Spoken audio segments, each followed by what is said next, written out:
everything that is from Mnangagwa, mascarves ake machi, we throw in the bin, in the toilet. Kosa kwa muhuri hama dzeZimbabwe. Totenda nokuda kweplatform yakadai iri kuti titenderewo kuti titauro takasununguka pamusoro penyika yedu yeZimbabwe. Mnangagwa uyu anga atiza muZimbabwe, akatiza muZimbabwe, vana Chwenga vakamira vakarwa kuti Mnangagwa adzoke. Mnangagwa adzoka pakuwirirana kwawo, iye ndiye akaputsa chirangano. Haazi garwe munhu, is a lizard, zvazvitaurwa nemahovhets, is a coward. Izvo zvauraya magenerals mangani. Apedza kudaro haasi kumborangarira vana veZimbabwe. Ngatimbotaure nyaya yeLand Baron. Land Baron yakakonzereswa nana Mnangagwa, ndiwo waipa vanhu land nguva dzemaelection. Vapedza votanga kuteerera land yaya yavapa vanhu, votanga kupazira vanhu dzimba. Land Baron was created nana Mnangagwa. Vanhu veZimbabwe vatambura, vanhu veZimbabwe vatambura nokuda kwemunhu. Mnangagwa, is time for him to go. Apedza akuisa vana vake kucabinet, mwana wake arikuiswa finance minister. Vana vaMnangagwa vaya ndio waita black market futi. Black market was created nawana Mnangagwa, ndio waita black market. Tikwaziya vachisira vanhu mari uko kunana Fort uko, vachisira vanhu mari mazim dollar kuti vanhu vakolekte maranzi nema-US. Nhasi mwana wake ndio waiswa pa-finance minister. Chavari kungoita kuluta Zimbabwe left, right and center. There's nothing benefiting kuvana veZimbabwe. Ma-minerals izvo maChina azara kwese kumazoo, kwese kuvatora. They are not paying tax because vanongoenda kuna Mnangagwa wobva wanzi bhadharai 50,000 US, wobva wangopa 50,000 notonzi enda munoita zvamunoita. No tax, no bank account, no nothing. Vanongo vachimora mineral rese vachiendesa kunyika kwavo. Makaona God Mafia akabuda, makamuona kaHubert Angel achitaura the way they operate. Hubert Angel akabuda achitaura zvese, achifonana naMnangagwa straight. Vachitoti kauna kuona Mnangagwa unobhadhara 250,000 US tokuconnecta. Mazhetawo akabhadhara 250,000 US, Hubert Angel opa 150, iyo sara ne100. Ma-investors anouya munyika yakadaro. That's why in Zimbabwe we don't have investors. Izvozvo vana Mnangagwa vazara mucabinet. Cabinet yese azara vana Mnangagwa. Maposti anonzi ma-strategic post acho, maposti akakosha. Mutkunube hapana zviripo bye. Mwana Mnangagwa ndiye ari kutotonga. Nditi mukona. Because maposti akaita sefinance anofanira kuiswa munhu as example yandoda ngopa. Vakaita sana Tendai Biti, wokuti ukaone nyaya yako yoda kuba maro anokurambira kuti aiwa azviite. Saka mwana Mnangagwa anogorambira baba wake sekuti baba azviite kuti mube mari, kana kuti mari azviite kuti tibuditse. Anogoramba sei iwo ari baba wake. Mukuona kuti nyaya yacho ndiye umbavha.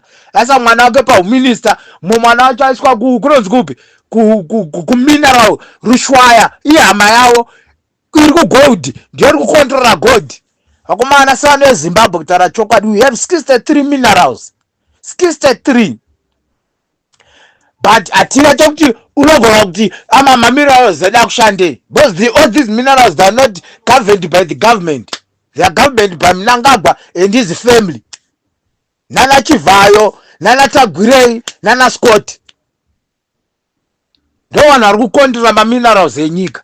Vana veZimbabwe vachitambura. We say no to 2030, even 2025 yacho. The train of freedom has started. The train of freedom yatotanga is in motion right now. Mwana wese weZimbabwe sine kuti opposition party sine kuti ani. Let's get together and remove Mnangagwa and his family. Zimbabweans, we have suffered enough. Mukana ma-minerals atinawo muZimbabwe, those 63 minerals. Munozviziva here kuti mimi tinoendesa vana vedu kuchikoro mahara, vachidya good food kuchikoro kana zvinatsomanejwa zvakanaka, and not corruption. Post corruption ndio yaisa nyika down. Vana Chivhayo vari kutenga mota dzese dzakatengerwa vanhu vese in the new government dziri kufanira kuti dzitorwe back. Kana ukaroveresa mota iyoyo yakaluza value, you are going to pay for it. Because munhu aonekwa inonzi position of a stolen property. It's a position of a stolen property.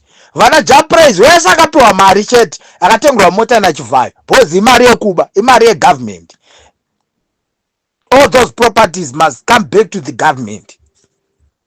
Vana uya nonzani Mafume, he bought a house for $270,000 nokuda kwe-corruption that he did. Imba yekufanira kutorwa yotengeswa yodzoka back to the coffers of the government. I think ZRP must be closed, totally closed, even nemapete nemakonzo arimo, everything must be thrown out. Thepotanga kuzwa a new structure, Comrade Chiwenga, we are depending on you. Musati nyadzise, musazoti vanhu vamira nemapa, at the end of the day makuirasa vanhu. Tikuda kuti kana muchinga mapinda muite government of national unity, moita kana kuti 10 years pasina ma-elections muchivaka nyika. Kana penyu paita makura mudhara, you go moita kuti vadiki vakontinue nenyika. Let's have a unity. We need a unity. Pakati pemaZimbabweans, we need a unity. We don't want division. Urikuti kana Mnangagwa enda zvikoro zvekumusha uku vanhu vari kutambura apo nyika ine maminerals. Weli maminerals enyika dai kutovaka zvikoro, dai kuvaka maclinics, dai nyika ino iri kure by far. Remember kuti mbudzi runzi mbudzi inonzi flyover iri kunzi 80 million unovaka million US dollars unovaka maflyover mangani. Saka inyaya kuti new government kana yapinda vana Tagurei nechitsotsi chabozi madhiri ese enda ari kuzonongedzera kuna Mnangagwa ndiye anenge achidya. Saka at the end commission ikufanira kuitwa.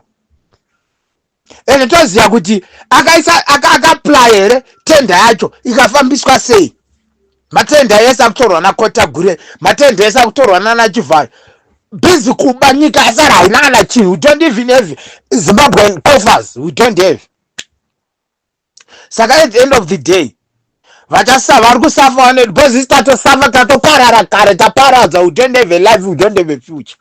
Now we are fighting for our kids. Mnangagwa aba is a billionaire yene vana vake vari kuba left, right and center. So we said no to Mnangagwa dynasty.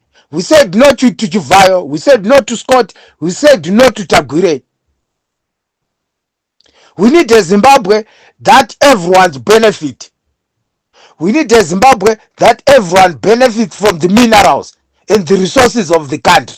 Not a group of thieves, not a group of mafias, not a group of thugs.